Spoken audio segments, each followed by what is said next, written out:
Je m'appelle Antoine Effandiante, je suis le gérant des Charpentiers du Haut-Beaujolais. C'est une société qui intervient sur la construction des structures bois. Donc on fait des maisons, des bâtiments, des planchers, des terrasses et on fait bien sûr tout ce qui est toiture avec la charpente. Et on intervient aussi sur la couverture pour étanchéifier les toits des maisons. Ici, on est dans les monts du Beaujolais, on travaille pour une famille qui ont un gîte et qui a décidé de rénover une grange existante qui était sur le point de s'écrouler. On refait la toiture de la maison, donc la charpente, et on inclut aussi une mezzanine en bois qui va permettre d'augmenter la surface d'habitation.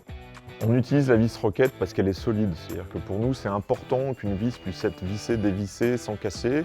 On utilise aussi la vis roquette parce qu'elle pique bien. Pour nous c'est important, on fait des travaux en hauteur et on veut ne pas avoir besoin de forcer et donc se mettre un peu en déséquilibre. On apprécie le fait qu'elle puisse tout de suite engager dès qu'on la présente sur la pièce de bois.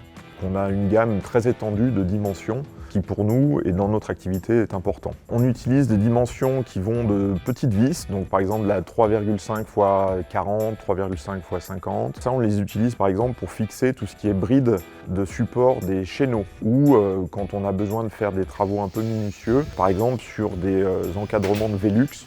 On utilise fréquemment de la vis de type 6,80 jusqu'à 6,120 pour des chevrons, pour de l'assemblage de pièces de bois de dimension, on va dire plutôt modeste.